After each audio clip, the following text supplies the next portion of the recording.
Højdebestemmelse.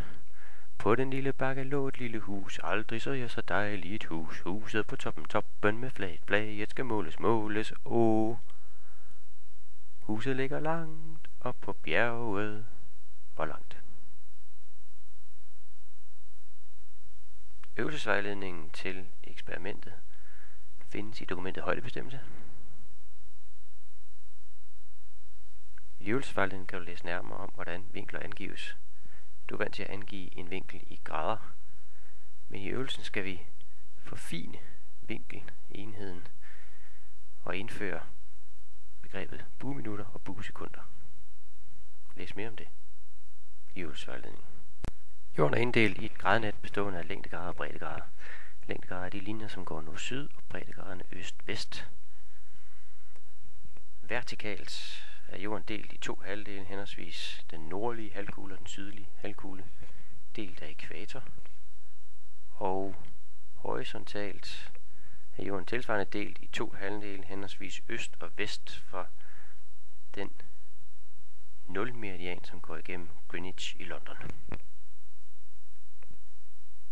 Længde og breddegrader er egentlig bare vinkler målt i forhold til de to snit, man kunne lave, hvis man skærer jorden over langs ækvator eller langs nulmeridianen.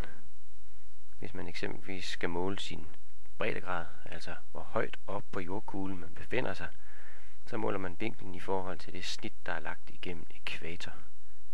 Eksempelvis er Vejle cirka 55 grader oppe på jordkuglen. Tilsvarende, hvis man skal måle sin længdegrad, så lægger man et snit tværs igennem jorden langs nulmeridianen igennem Greenwich, og så måler man vinklen i forhold til det snit. For Vejles vedkommende befinder vi os cirka 9,5 grad øst for Greenwich.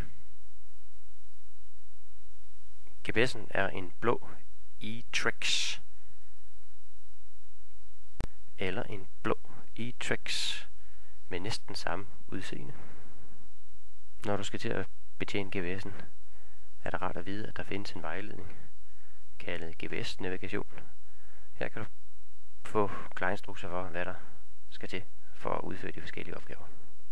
Selve GPS-teknologien er en meget avanceret teknologi, som stammer fra det amerikanske luftvåben. Det består i det væsentlige af en frygtelig masse navigationssatellitter, der er sendt op sådan, at et vilkårligt punkt på jorden stort set altid er dækket af mindst 4 GPS-satellitter. GPS-systemet bygger på afstandsbestemmelse mellem GPS-modtager og satellit. Der skal mindst 3 satellitter til for at fastlægge din position på jordoverfladen. I øvelsen skal du måle en vinkel samt afsætte 3 waypoints på din GPS. Vinkel V1 er den vinkel, man måler mellem vandret og sigtelinjen op imod flaget. De 3 waypoints skal sættes sådan, at waypoint 1 er en position præcis syd for flagstangen, og waypoint 2 et punkt eksakt øst for waypoint 1 og gerne en 200-300 meters afstand. Og waypoint 3 skal sættes sådan, at sigtelinjen mellem waypoint 2 og 3 peger op mod flaget. Når du kommer ind, skal du finde de 3 waypoints, du satte på GPS'en, og få GPS'en til at bestemme afstanden mellem punkt 1 og punkt 2, samt vinklen mellem punkt 1, 2 og 3. Vinklen måles som vinklen i forhold til nord, og derfor kan du godt få et i første omgang lidt underligt resultat, noget i retning af måske 300 grader. Hvis du kigger på figuren, skulle det ikke være svært at finde den rigtige vinkel, nemlig vinkel V2.